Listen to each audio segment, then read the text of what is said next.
All right, continuing in Mr. Reardon's office. So, hypothetically, Mr. Reardon continued, this smuggling ring gets greedy. They take too many risks. They get caught. They always do in the end. It's a big mess for all the governments involved, all the government agencies involved. Do you extradite the smugglers? Do you deport the babies? You probably should, shouldn't you? He was staring straight at Jonah now. Extradite and deport both meant send back, by the way. Catherine gasped. Jonah's stomach was still churning, his head still spinning, but Catherine's gasp was the last straw. He was sick of sitting here listening to Mr. Reardon bully his family with all these hypotheticals. All these simpers and smirks, cruel smiles and humorless laughs. He hated the way Mom and Dad were clutching each other, terrified the way even Catherine had all the color drained from her face. If there was any way Jonah could hurry this along, a sick stomach and a whirling head weren't going to stop him. Which country was it? Jonah asked. Pardon, Mr. Reardon asked. Which country? Jonah repeated. I see where you're going with all this. Some smuggling ring brought me into the United States. The government busted up the smuggling ring. You gave me to a regular adoption agency, and then Mom and Dad got me. I'm really glad you didn't send me back if it was one of those countries where people live on $5 a year, but it would be nice to know where I came from, just to know. Jonah was amazed at how calm his voice sounded. Really? Who cares, he thought. He'd always known his DNA came from strangers. Did it really matter if they were strangers from Bangladesh or Ethiopia or China instead of Kansas or Kentucky or Maine? Jonah glanced down and caught a glimpse of his arm, pale skin, light brown hairs, and occasional freckle. Okay, he guessed, he wouldn't be from Bangladesh or Ethiopia or China. Which poor country had people who looked like him? It would be nice to know. I'm sorry, Mr. Reardon said. He didn't sound sorry at all. You're asking me for information that I am not authorized to provide. Then who would be? Mr. Reardon shrugged. Nobody. It doesn't matter, Jonah told himself. I don't care, but that wasn't true. The room seemed to whirl around him, the room full of lies. Mr. Reardon's lying words, Jonah's lying thoughts. He shook his head dizzily. Mom reached out and placed her hand over his, just as she'd done with Dad. Jonah didn't shove it away. It seems to me, Dad said slowly, that my son's question is perfectly reasonable. Jonah was relieved to see that Dad had apparently calmed down now, or at least was keeping himself under better control. I don't quite understand the need for all the secrecy. Don't law enforcement agencies usually want to publicize big arrests? Aren't smuggling busts public information? Not always, Mr. Reardon said. Many times we have strong reasons to keep something like this secret, and I can't tell you the reasons without giving away the secrets. Quite a quandary, isn't it? Dad and Mr. Reardon seemed to be staring each other down. I understand, Dad said, that there are ways for American citizens to request information that they believe should be open to the public. My wife and I could make a Freedom of Information request. We could file a lawsuit if we had to. We would be willing to do that on our son's behalf. Dad wasn't blinking, but neither was Mr. Reardon. Jonah was. He was actually scrunching up his entire face, trying to understand. Was Dad threatening to sue? Mom and Dad weren't the type to go around filing lawsuits. They were turn-the-other-cheek types. You could do those things, Mr. Reardon agreed, but you might want to consider your actions very, very carefully. Sometimes there are repercussions. I think your son's documentation is in order, but perhaps if we were forced to revisit the case, we might discover some unfortunate discrepancies.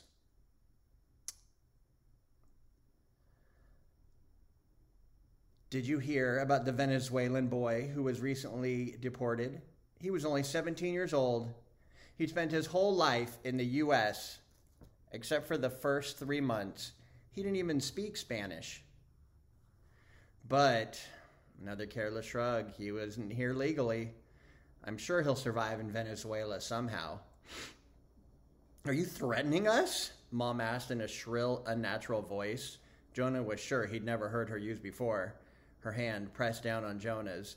Jonah thought about all those times she'd given him her hand to squeeze when he was a little kid getting shots, or that time he had to have 16 stitches in his knee. Now she was squeezing his hand just as hard. You couldn't take him away from us. We wouldn't let him go. He's our son. Is he? Mr. Reardon asked. What if his real parents came forward, whoever they are? What if they told their story? Our son, stolen away from us. Jonah wanted to correct Mr. Reardon just as he'd corrected Chip. Birth parents, you mean. My real parents are Mom and Dad. But, he started to say, but his churning stomach lurched. He changed his mind about what he needed to say. Bathroom, he moaned, his face contorting. Got to get to the... Oh, for crying out loud, Mr. Reardon snapped, just as Mom, with much more sympathy, gasped, Oh, Jonah, maybe the trash can. Mr. Reardon reacted as if having a boy vomit in his office would be a form of torture. He sprang up, rushed to the door, flung it open. There, he pointed down the hall. Fourth door to the right, hurry. Jonah ran, clutching his stomach. The hallway seemed even longer than it had before. He had a few dry heaves. Second door, third door, here it is, just in time. He stumbled into darkness, fumbled for the light, hurried into his stall. All the Mountain Dew he had drunk came back up, along with the... Never mind, Jonah told himself. Don't even try to remember what you had for lunch. Then he was done.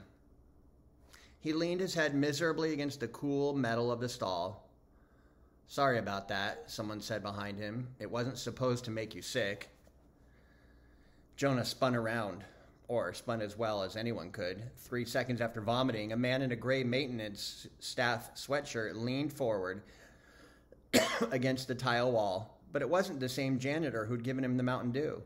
That guy had been older, paunchier. This guy was young and didn't really look like a janitor somehow.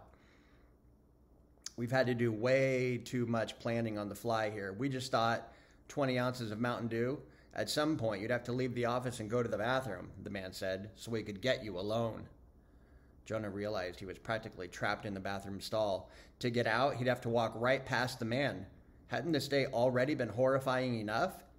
He darted a quick glance down. Maybe if he dived fast enough, he could roll out under the wall of the stall and make it to the door out into the hallway before the man saw what he was doing. The man caught Jonah's glance. It's not like that, the man said, holding up his hands innocently. I just wanted to tell you something. What? Jonah said cautiously. Maybe he could swing the stall door into the man's face. Maybe he could jump up on the toilet and hang on the stall's walls to get leverage to kick. Maybe. Before you go back to Mr. Reardon's office, the man said quickly, like he thought he might run out of time, find a way to look in the file of papers on his desk. Memorize all the names you can. There isn't a file on Mr. Reardon's desk, Jonah said, just a laptop. He was sure of that. He could close his eyes and picture the vast expanse of the desk, almost completely empty. There will be when you get back, the man said. The man took a step toward Jonah, and Jonah tensed.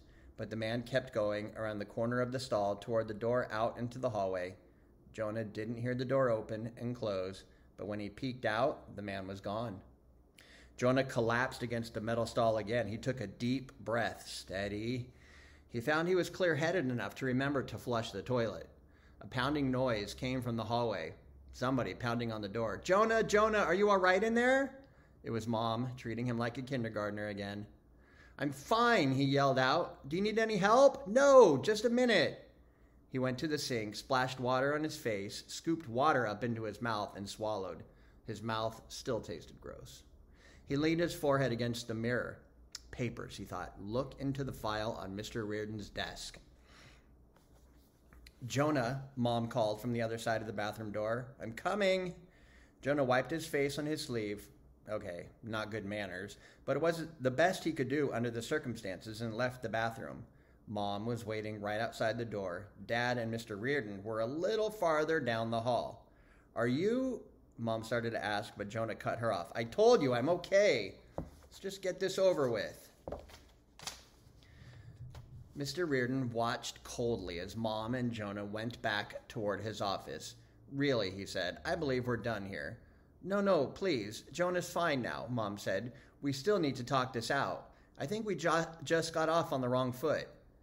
Getting off on the wrong foot was a Mom catchphrase. That was what she'd said about Jonah and Billy Barton in the 2nd grade, when Jonah came home with a black eye. Jonah had completely misunderstood. No, Mom, he insisted. It was his right fist, not his foot at all. Mr. Reardon looked doubtful, but they all settled back into their chairs near Catherine, who'd evidently never bothered getting up. Jonah shot her a resentful glance, but she looked even worse than he felt. She was deathly pale, and her eyes were huge and round, as if she'd just been terrified out of her wits. Wow, Jonah thought. I've never known Catherine to be that concerned about me getting sick. I'm fine, he half-whispered, half-mouthed to her.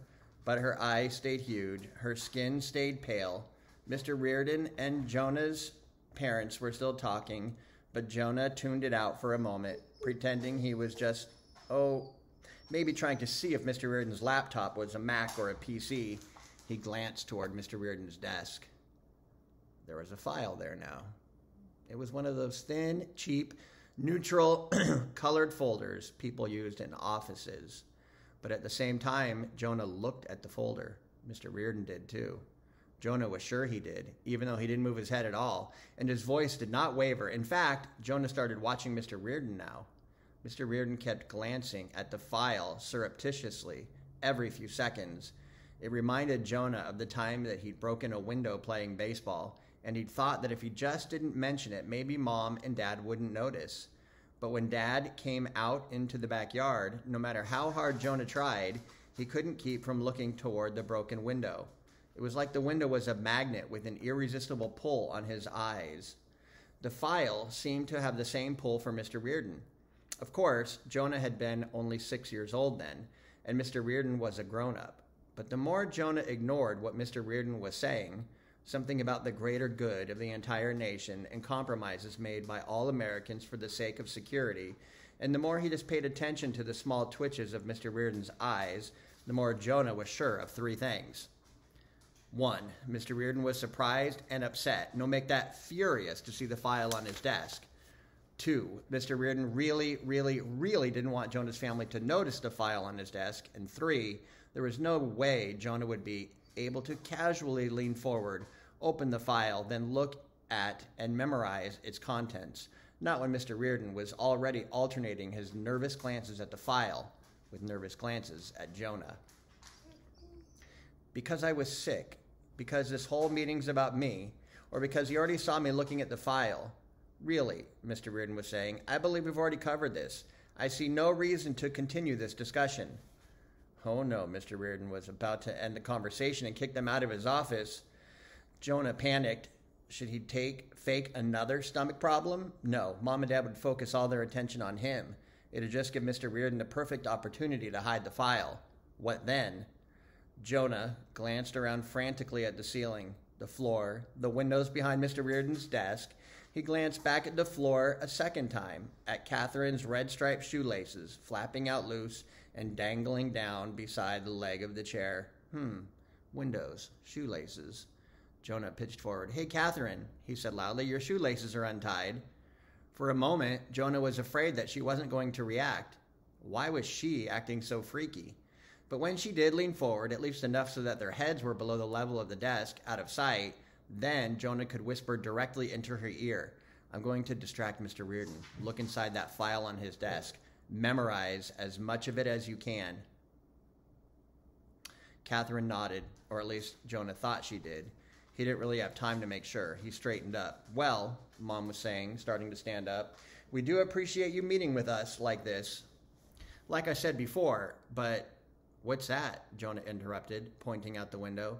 He sincerely hoped Mr. Reardon had never been a middle school teacher, because if he had, he'd never fall for this. But Jonah tried not to think about that. He made his voice sound innocent and stunned. Was that like a ball of flame? He jumped up and dashed behind Mr. Reardon's desk. This was the risky part. He spun Mr. Reardon's chair around to face it toward the window. Catherine, now, he thought. but he couldn't glance back to make sure she was following instructions. He had to think about his own part. "Look, Mr. Reardon," he cried, "can you—" He tried to act as though a horrifying thought had just occurred to him. "Can you see the airport from here?" Mr. Reardon did stand up and peer out the window. It was getting dark outside, and the glass was tinted. The only thing Jonah could really see was the parking lot lights, but Jonah hoped it took Mr. Reardon a long time to figure that out. Mom and Dad were clustered by the window, too. "We are awfully close to the airport," Mom murmured. "Oh, those poor people." "Thanks, Mom. Nice touch." "I don't see anything," Mr. Reardon said. Was there a flicker of suspicion in his voice? "Maybe we're at the wrong angle," Jonah said. He crouched down a little, pointed. "Over to the right, I think." "There's nothing out there," Mr. Reardon said, and he sounded certain now. "Wow, that's weird," Jonah said. "Are you sure? From where I was sitting, it looked like—" He shouldn't have said "where I was sitting." Mom, Dad, and Mr. Reardon all turned around, looking toward Jonah's chair. Fortunately, Catherine wasn't poring over the folder at the moment. She was leaning against the edge of Mr. Reardon's desk closest to the window, her arms behind her, her gaze fixed straight ahead, as if she, too, were engrossed in searching for Jonah's mysterious light. But how could she possibly have had enough time to look in the folder, memorize whatever was in there, and then position herself in front of the desk? Jonah's heart sank. His big act had been for nothing. I guess it just must have been a reflection. Some of the disappointment must have crept into his voice, making it sound like he'd really been hoping to see a dramatic plane crash because Mom said a little disapprovingly, "Thank goodness that's all it was." Then Mr. Reardon was showing them out, down the hallway, through the waiting area, out into the parking lot. Jonah did not see a single other janitor, with or without Mountain Dew. Jonah held Catherine back as they approached the car. As soon as they were out of Mr. Reardon's view, "Did you get to see any of those papers?" he whispered. "Not really," she admitted. "Thanks a lot," Jonah said bitterly. He knew it wasn't really fair to be mad at her. She hadn't had any time. Still, I did better than that. Catherine held up the cell phone. "I got pictures."